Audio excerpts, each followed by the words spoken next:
चलिए, welcome to Bhatia classes. अब आज जो हम टॉपिक देखेंगे वो है बेटा एक्सरसाइज 1.3 एनसीईआरटी की मैथमेटिक्स चैप्टर 1 क्लास 10th का पार्ट 3 पढ़ने वाले हैं हम लोग। अब देखिए, अब हम जो पढ़ना है वो थ्योरम है। ठीक, अब वो थ्योरम पढ़ने से पहले हम कुछ बेसिक चीज़ें जान लें। शायद आपको आती हो, फिर भी मैं रिवाइज कर देता हूँ। जैसे देखिए, आर इज रैशनल नंबर है, और रैशनल नंबर को हम लोग कैसे लिख सकते हैं? P बाय क्यू के फॉर्म में, P बाय क्यू के फॉर्म में लिख सकते हैं, P बाय क्यू के फॉर्म में लिख सकते हैं। ठीक, जिसमें Q 0 के इक्वल नहीं होना चाहिए, और P और Q क्या इंटीजर्स होते हैं। अब एग्जांपल देखिए, -3 बाय -4, -3 बाय 2, 4 बाय 7, 8 बाय 9, ये सब क्या है? रैशनल नंबर है। क्या डेसिमल रैशनल नंबर हो सकते हैं? डेसिमल बिल्कुल हो सकते हैं। कैसे? मैंने लिखा 2.3, तो ये 234/100 हो जाएगा।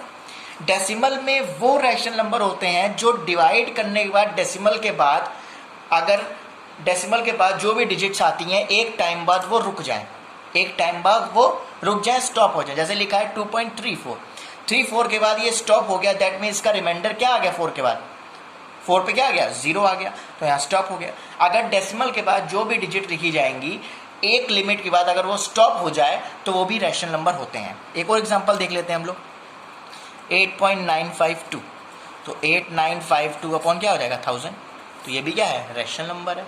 ये भी क्या है? रैशनल नंबर है। अब और चीज़ देखिए, और चीज़ दिखाते हैं हम आपको।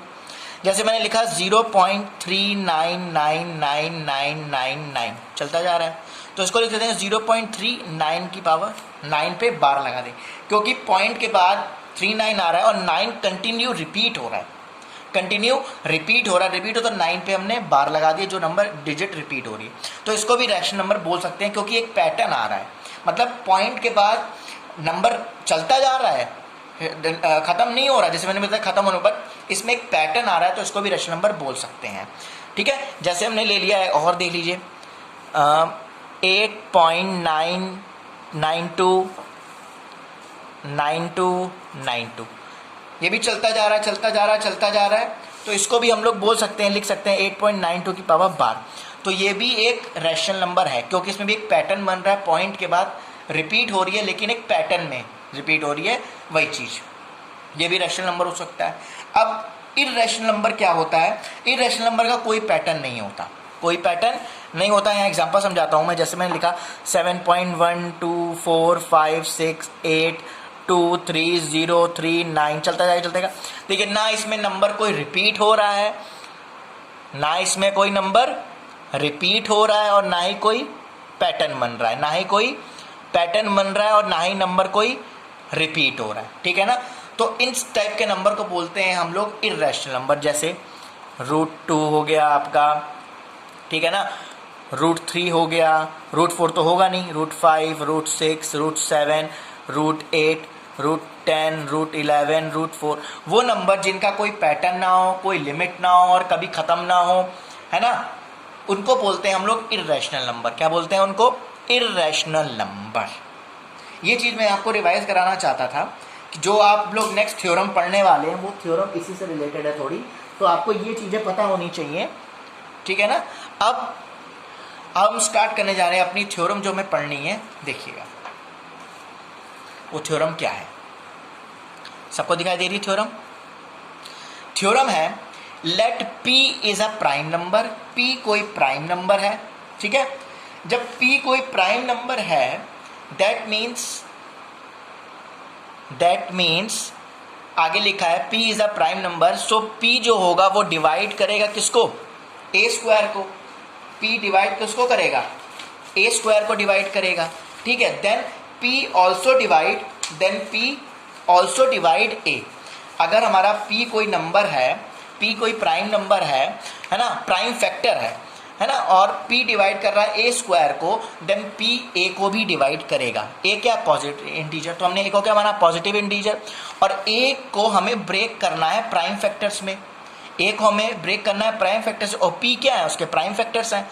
तो A को अगर हमने देखिए ब्रेक किया है प्राइम फैक्टर्स में, आपको दिखाई दे रहा है P1, P2, P3 dash Pn तक, तो अगर दोनों तरफ स्क्वायर करेंगे तो P1 square, P2 square, P3 square, Pn square हो जाएगा।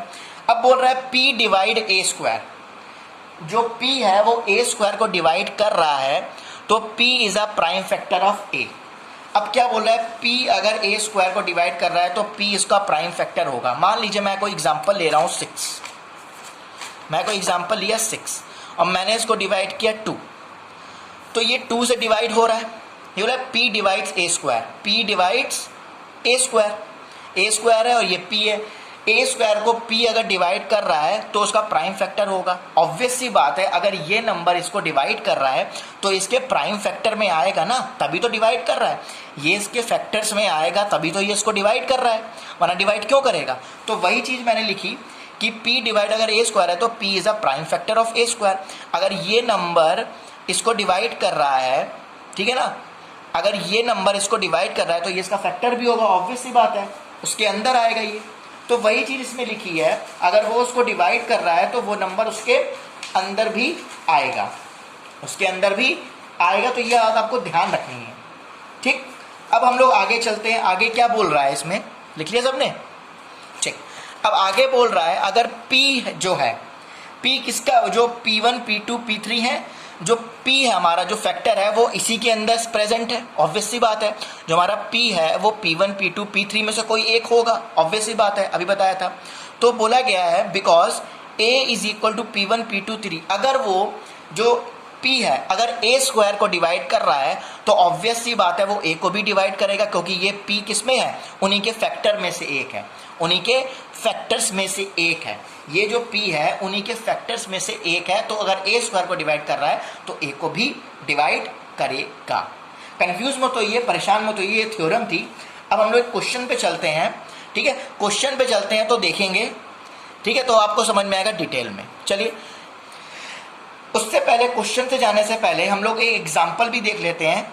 जैसे आपकी एक्सरसाइज 1.3 के पहले एक 1.4 एग्जाम्पल दिया है और एग्जाम्पल नंबर 5 दिया है। जैसे √2 को प्रूफ करना है, √2 इज अ इररेशनल नंबर। इस टाइप के क्वेश्चन बेटा टेस्ट में आते हैं, ध्यान समझिएगा। थोड़ी थ्योरी बेस्ड है, थोड़ा अजम्पशन करना है, बस और कुछ नहीं। हमें प्रूफ करना है कि √2 इज अ इररेशनल नंबर, ठीक। तो हम क्या करते हैं, पहली स्टेप होती है हमारी, हम करते हैं, इसमें सबको दिखाई दे रहा है, ये क्वेश्चन है एक्सरसाइज 1.3 के पहले एग्जांपल देख रहे हैं हम लोग। क्वेश्चन आप लोग अपने आप कर लेंगे, मैं मेन क्वेश्चन आपको बता दूंगा। तो हम लोग करेंगे let us suppose contrary, let us suppose contrary √2 is a rational number. हम लोग क्या सपोज कर रहे हैं कि √2 क्या है, एक रैशनल नंबर है। √2 क्या है, एक रैशनल नंबर है। लेट अस सपोज, अगर बेटा ये रैशनल नंबर है तो √2 को हम लोग लिख सकते हैं A बाय B के फॉर्म में, और A और B क्या है, को प्राइम नंबर। अब ये को प्राइम नंबर क्या होते हैं, इसमें क्या बताया गया है, इसमें कोई भी कॉमन फैक्टर नहीं होना चाहिए। कोई भी को प्राइम क्या होता है, इसमें कॉमन फैक्टर नहीं होना चाहिए, ठीक है।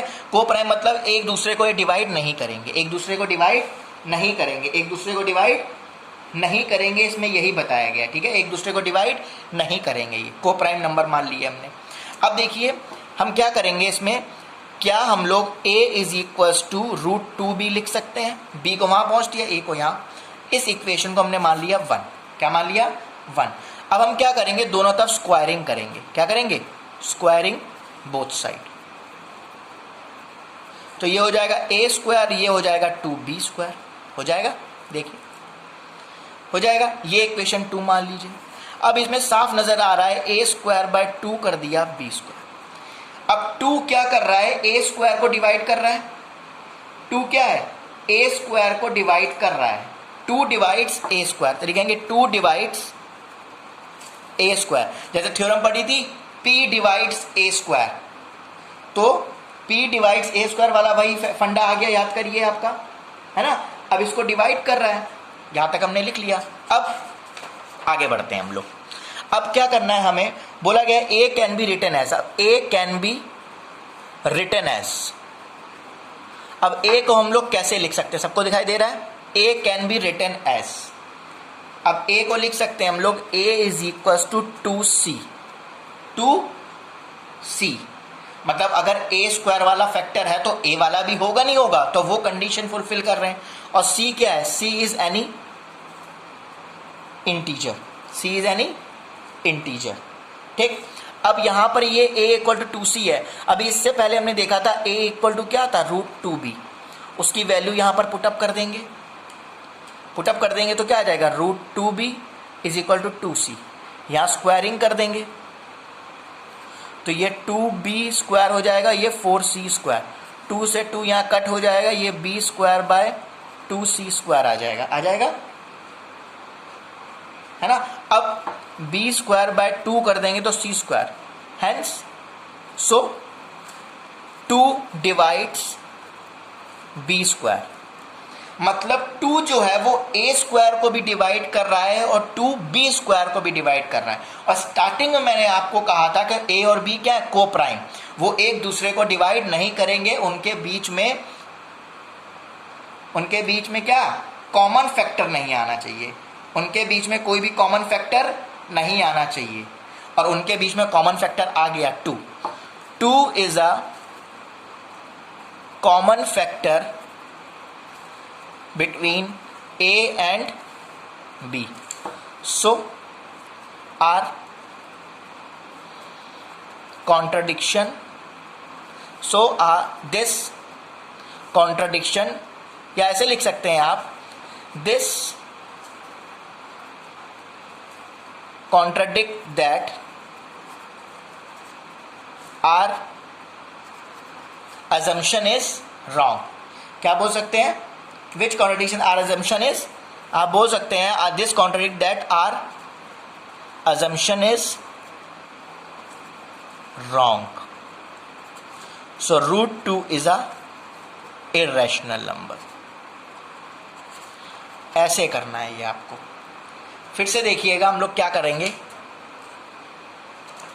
सबको दिखाई दे रहा है, ये देखिए √2 को प्रूव करना है तो हमने सपोज किया, कॉन्ट्ररी किया, √2 is a rational number, a by b के फॉर्म में लिखा, प्राइम नंबर है और उनके बीच में कोई भी कॉमन फैक्टर नहीं आना चाहिए, ठीक है ना, कॉमन फैक्टर नहीं आना चाहिए, है ना, और एक दूसरे को डिवाइड नहीं करने चाहिए। तो a इक्वल टू √2b कर दिया, स्क्वायरिंग किया तो a square equal to 2b square आ गया, तो a square by 2 equal to b square, so 2 divides a square, 2 divides a square. अब 2 a स्क्वायर को डिवाइड कर रही है। अब उसके बाद हमने क्या किया, फिर अब a को हम लोग और क्या लिख सकते हैं, a इक्वल टू 2c लिख सकते हैं, c क्या है, इंटीजर है, और हमें पता है from first equation a equal to 2b था, फ्रॉम इक्वेशन 1, सो यहाँ पुटअप कर दी, √2b equal to 2c, squaring करी, 2b square equal to 4c square, 2 से 2 कट कर दिया, b square equal to 2c square आ गया। अब ये b स्क्वायर 2 को डिवाइड कर रहा है, 2 is a common factor between a and b। So this contradict that our assumption is wrong। हमारा assumption क्या आ गया, wrong आ गया। So √2 is a irrational number। ऐसे करना है आपको, ठीक। ऐसे ही आप √3 को प्रूव कर लेंगे, ऐसे ही आप √5 को प्रूव कर लेंगे।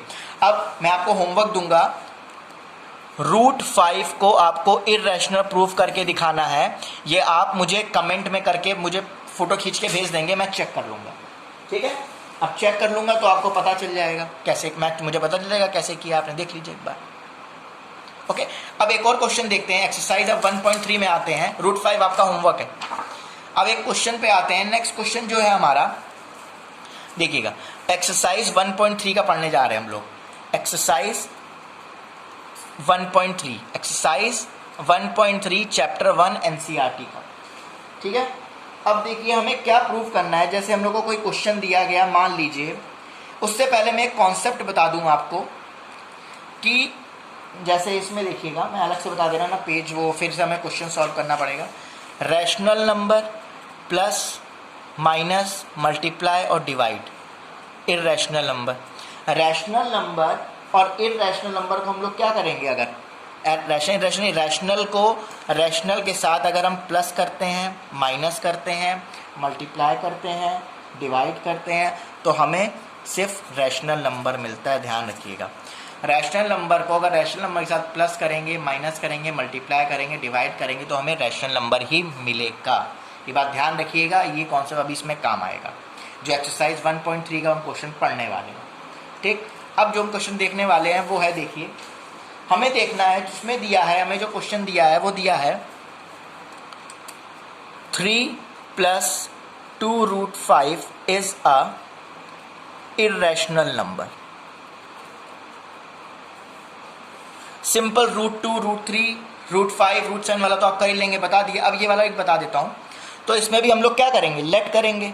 Late 3 + √2(5) is a rational number. Obvious सी बात है, लेट करेंगे, हमने लेट कर लिया इज अ इर्रेशनल नंबर। जब हमने लेट कर लिया रैशनल नंबर तो हम लिख सकते हैं 3 + 2√5 को a/b के फॉर्म में, और a और b क्या होंगे, इसमें को प्राइम होंगे, आपको पता ही है, अभी पीछे किया था वैसे ही करना है। अब इसमें हम लोग क्या करेंगे कि 2√5 = a/b - 3 हो जाएगा। 2 को भेज देंगे a/b - 3 ये 2 यहाँ भी, 2 यहाँ भी, ये आ जाएगा हमारे पास। ठीक, अब हमें पता था कि जो a/2b है और 3/2 है इज अ रैशनल नंबर। हमें पता है a/2b और is a irrational number, so a/2b - 3/2 is also a rational number. मैंने अभी बताया था, दोनों रैशनल अगर माइनस करेंगे तब भी रैशनल नंबर ही आएगा। बट क्या है इसके आगे, आप बता सकते हैं? कौन बताएगा मुझे? इसके आगे कोई एक चीज है जो हमें पता चल रही है कि गलत है।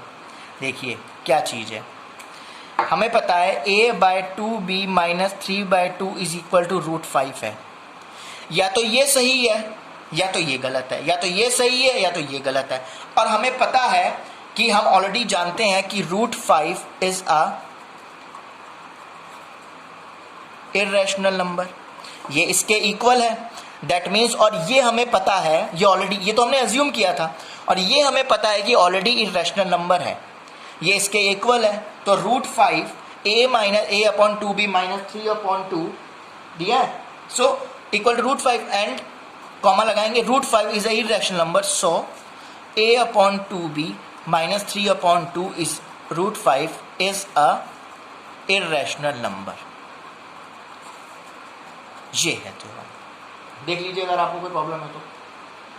देखिए क्या बोला गया, मैंने ऐसे लिखा है भाई, ये तो पता ही है आपको, √5 को मैंने इसके इक्वल कर दिया, ये और ये पता है रैशनल नंबर है, माइनस करेंगे तब भी रैशनल नंबर आएगा। a/2b - 3/2 इज इक्वल टू √5 है, और √5 is a irrational number, so यहाँ लिख देंगे, so a/2b - 3/2 is a irrational number because this, क्या लिखेंगे, याद है किसी को? This contradict that our assumption is wrong. ऐसे करना है आपको, देख लीजिए एक बार, ठीक है, आया समझ में? अब यहां पर आप इस टाइप के क्वेश्चन बदल सकते हैं, जैसे 3 + 2√5 लिखा है, 3 - √5 लिख सकते हैं, प्लस आ जाए माइनस आ जाए तो आप ऐसे ही करेंगे। ठीक है, √5 को इसके इक्वल कर दिया, ये और ये इरेशनल नंबर हमें पता है, और ये माइनस करेंगे तो भी इरेशनल नंबर आएंगे, अभी जो मैंने पीछे आपको बात बताई थी। अब माइनस करेंगे इसके इक्वल √5, और √5 हमें पता है इरेशनल नंबर होता है। अब ये इसके इक्वल है, या तो ये बात सही है या तो ये बात सही है, दोनों में से कोई बात सही हो सकती है, और हमें ऑलरेडी पता है, ये तो हमने अस्यूम किया था, और ये हमें पता है कि इरेशनल नंबर होता है ना, is irrational, so our contradict that our assumption is wrong, our assumption is wrong, hence 3 + 2√5 is a irrational number. आगे समझ में? देख लीजिए सब लोग, एक और क्वेश्चन देख लेते हैं हम लोग, चलिए। जैसे हमें प्रूफ करना है 1/2 इज अ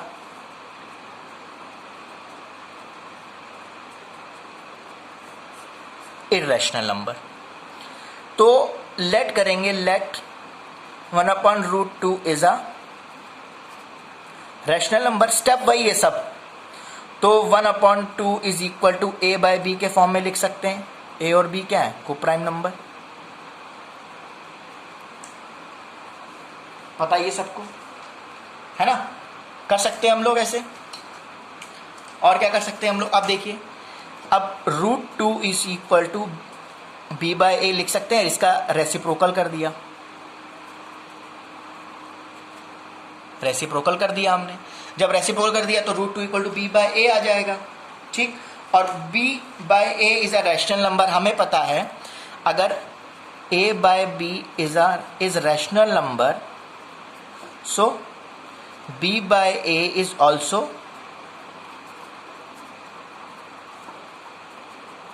रैशनल नंबर। अगर a by b rational number है तो b बाय a भी होगा। अभी मैंने बताया था डिवाइड करते हैं, अगर a बाय b करो या b बाय a करो तो वो भी वही, दोनों सेम ही आता है। ठीक, और हमें पता है कि √2 इज इर्रेशनल नंबर, और √2 क्या है? Is irrational number. √2 is irrational number, ये हमें पता है ना? और b बाय a किसके इक्वल है? √2। अब दोनों में से कोई एक चीज सही होगी, या तो ये सही होगी या तो ये सही होगी, और हमें पता है कि √2 इर्रेशनल नंबर होता है। So this contradict our assumption is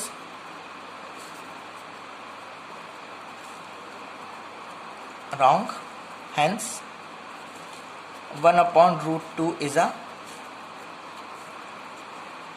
irrational number। इसमें थोड़ी थ्योरी है बस, और कुछ नहीं है। यहाँ तक देखिए, यहाँ तक किया हमने। a by b is a irrational number, so b by a is also a rational number, √2 is a irrational number, we know। यहाँ लिख दीजिए we know, √2 is a irrational number, we know, है ना? ये कर दिए तो b by is equal to √2, so this contradict that our assumption is wrong, hence 1/2 is a irrational number। बस आपको और कुछ नहीं करना है, बस यही लिखना है। ठीक है ना? आगे समझ में? अब इसमें 1/√2 जैसे लिखा है, और इसमें एक और क्वेश्चन बन सकता है 1/3√2। अब 1/3√2 में क्या करेंगे? यहाँ बता देता हूँ मैं आपको, देखिएगा। अगर इसमें एक और टाइप का क्वेश्चन बन सकता है, जैसे लिखा है 1/√2 था तो बन जाएगा 1/3√2। तो अब a बाय b के बराबर करेंगे, है ना? तो ये क्या हो जाएगा? क्रॉस मल्टीप्लाई कर लीजिए आप, इससे बेटर है। तो b इक्वल टू क्या आ जाएगा? 3√2, तो b by 3 a is equal to √2 आ जाएगा। ऐसे ही आप प्रूफ कर दीजिए अरेंज करके। देखिए यहाँ तक ये सेम हो जाएगा, यहाँ तक जो लिखेंगे वो ये लिखेंगे।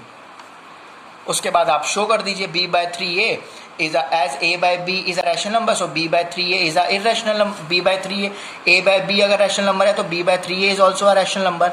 As we know √2 is a irrational number, है ना? जो भी होगा वहां पर, hence this contradict assumption is wrong, so 1/3√2 is a irrational. ऐसे भी कर सकते हैं।